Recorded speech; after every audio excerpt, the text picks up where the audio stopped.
नमस्कार, welcome back to our YouTube channel the magnificent brain. और हम अपने जीके जीएस वाले सीरीज के आज चौथे दिन आज पुनः 15 प्रश्नों को देखने वाले हैं। आशा है आप सभी को अच्छा लग रहा होगा, तो इसी तरह हमारे यूट्यूब चैनल से जुड़े रहें और रोज नए नए प्रश्नों को सीखते रहें। चलिए हम लोग शुरू करते हैं। आज का पहला प्रश्न है, भारतीय अर्थव्यवस्था कैसी है? ऑप्शन ए है पूंजीवादी अर्थव्यवस्था, बी है साम्यवादी अर्थव्यवस्था, सी है स्वतंत्र अर्थव्यवस्था, डी है मिश्रित अर्थव्यवस्था। यहाँ स्वतंत्र का स्पेलिंग गलत है। ये भारतीय अर्थव्यवस्था कैसी है, तो इसका सबसे सही जवाब है डी, मिश्रित अर्थव्यवस्था। भारत की जो अर्थव्यवस्था है वो मिश्रित अर्थव्यवस्था है। Option D is the right answer. चलिए अगले प्रश्न की ओर चलते हैं। अगला प्रश्न है, बंद अर्थव्यवस्था यानी क्लोज्ड इकोनॉमी, बंद अर्थव्यवस्था क्लोज्ड इकोनॉमी वह अर्थव्यवस्था है जिसमें ऑप्शन ए है मुद्रास्फीति पूर्णतया नियंत्रित होती है, मुद्रास्फीति पूर्णतया नियंत्रित होती है, घाटे की वित्तीय व्यवस्था होती है। ऑप्शन सी है केवल निर्यात होता है। ऑप्शन डी है न तो निर्यात होता है और न ही आयात होता है, न ही निर्यात होता है और न ही आयात होता है। तो बंद अर्थव्यवस्था वह अर्थव्यवस्था है जिसमें न तो निर्यात होता है और न ही आयात होता है। Option D is the right answer. Question 2 का ऑप्शन डी सही आंसर है। चलिए क्वेश्चन नंबर 3, कृषि में मूलतः किस प्रकार की बेरोजगारी की प्रधानता देखी जाती है? कृषि में मूलतः किस प्रकार की बेरोजगारी की प्रधानता देखी जाती है? ऑप्शन ए है संरचनात्मक बेरोजगारी, ऑप्शन बी है खुली बेरोजगारी, ऑप्शन सी अदृश्य बेरोजगारी, ऑप्शन डी है घर्षणात्मक बेरोजगारी। तो कृषि में मूलतः हम लोगों को अदृश्य बेरोजगारी देखने को मिलती है। अदृश्य बेरोजगारी सही आंसर है इसका। चलिए क्वेश्चन नंबर 4 की ओर चलते हैं। क्वेश्चन नंबर 4 है, 15 अगस्त 1947 को निम्नलिखित में से कौन भारतीय राष्ट्रीय कांग्रेस का अध्यक्ष था? जब हमारा देश आजाद हुआ 15 अगस्त 1947 को, तो उस समय भारतीय राष्ट्रीय कांग्रेस का अध्यक्ष कौन था? ऑप्शन ए है राजेंद्र प्रसाद, ऑप्शन बी है जवाहरलाल नेहरू, ऑप्शन सी है जेबी कृपलानी, ऑप्शन डी है सरदार पटेल। तो देश जब हमारा आजाद हुआ उस समय भारतीय राष्ट्रीय कांग्रेस के अध्यक्ष थे JB Kripalani. Option C is the right answer. अगले प्रश्न की ओर चलते हैं। अगला प्रश्न 5वां प्रश्न है, निम्नलिखित में से कौन दांडी मार्च में महात्मा गांधी के साथ था? ऑप्शन ए है एच.एन. ब्रेसफोर्ड, ऑप्शन बी है वेब मिलर, ऑप्शन सी है जी सुलोकोव, ऑप्शन डी है जेम्स पीटरसन।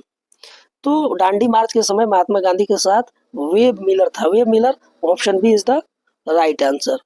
चलिए क्वेश्चन नंबर 6, क्वेश्चन नंबर 6 है, भारत के संदर्भ में 1947 में नियुक्त सीमा आयोग यानी कि बाउंड्री कमीशन की अध्यक्षता किसने की थी? बाउंड्री कमीशन की अध्यक्षता किसने की थी? ऑप्शन ए है माउंटबेटन, एक बहुत ज्यादा आ गया इसमें, बी है रेडक्लिफ, सी है रेम्सबोल्ड, डी है रिचर्डसन। तो भारत के संदर्भ में 1947 में नियुक्त सीमा आयोग का जो अध्यक्ष थे वो सिरिल रेडक्लिफ, यानी रेडक्लिफ इसका सही option B is the right answer. चलिए क्वेश्चन नंबर 7, सर्वप्रथम इंडिया शब्द का प्रयोग भारत के लिए किस भाषा से किया गया? सर्वप्रथम इंडिया शब्द का प्रयोग भारत में किस भाषा में किया गया? उर्दू भाषा में, ग्रीक भाषा में, फारसी भाषा में या अरबी भाषा में? तो इंडिया शब्द का प्रयोग जो है वो ग्रीक भाषा में किया गया था। Option B is the right answer. चलिए क्वेश्चन नंबर 8, आज का 8वां प्रश्न है, भारत का प्रमाणिक समय उस स्थान का स्थानीय समय है जो स्थित है। ऑप्शन ए दिल्ली के समीप, बी कोलकाता के समीप, सी इलाहाबाद के समीप, डी भोपाल के समीप। तो भारत का जो प्रमाणिक समय है वो इलाहाबाद के समीप स्थित है। Option C is the right answer. Question number 9, question number 9 है, इंडियन स्टैंडर्ड टाइम और ग्रीनविच मीन टाइम में कितना का अंतर है? इंडियन स्टैंडर्ड टाइम IST और ग्रीनविच मीन टाइम GMT में के बीच कितने घंटों का अंतर है? तो ऑप्शन ए है 5 घंटा 10 मिनट, 5 घंटा 20 मिनट, 5 घंटा 30 मिनट, 5 घंटा 40 मिनट।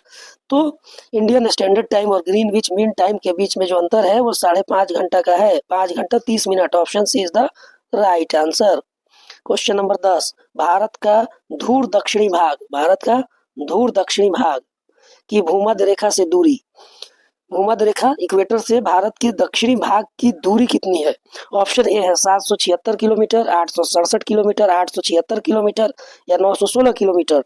तो दक्षिणी ध्रुव से भारत के दक्षिणी भाग से भूमध्य रेखा की दूरी 876 kilometre. Option C is the right answer. अगला क्वेश्चन है क्वेश्चन नंबर 11।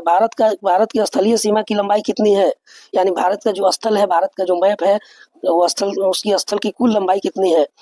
तो क्वेश्चन ऑप्शन ए है 6100 किलोमीटर, 7516.5 किलोमीटर, 1200 किलोमीटर या 15,200 किलोमीटर। तो भारत की स्थलीय सीमा की लंबाई कितनी है? तो 15,200 किलोमीटर है। Option D is the right answer. चलिए क्वेश्चन नंबर 12। कार्य का मात्रक क्या है? कार्य का मात्रक क्या है? ऑप्शन ए है जूल, बी है न्यूटन, सी है वाट, डी है डाइन। कार्य का मात्रक जूल है। Option A is the right answer.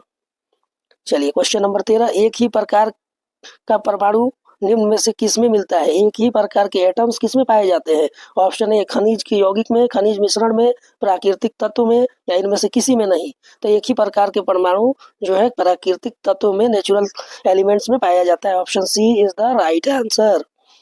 Question number 14। Phycology में किसका अध्ययन होता है? फाइकोलॉजी में किसका अध्ययन होता है?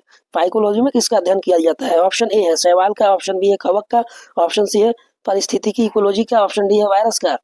तो फाइकोलॉजी में अध्ययन किया जाता है शैवालों का, शैवाल का अध्ययन किया जाता है। Option A is the right answer. चलिए आखिरी प्रश्न है आज का, सिल्वीकल्चर। सिल्वीकल्चर वनस्पति विज्ञान की वह शाखा है, सिल्वीकल्चर वनस्पति विज्ञान की वह शाखा है जिसमें वर्णन होता है किस चीज का? ऑप्शन ए शैवालों के संवर्धन का, ऑप्शन बी वन के विकास का, या सिलिसिफाइड पादपों का, या कवकों के संवर्धन का। तो सिल्वीकल्चर में जो अध्ययन किया जाता है, जिसमें शाखा है विज्ञान की जिसमें वर्णन होता है वनों के विकास का। Option B is the right answer. तो इस तरह से आज हमने 15 प्रश्नों को देखा। आशा है आपको आज का प्रश्न अच्छा लगा हो। तो इसी तरह हमारे चैनल से जुड़े रहिए, लाइक कीजिए, सब्सक्राइब कीजिए और शेयर कीजिए।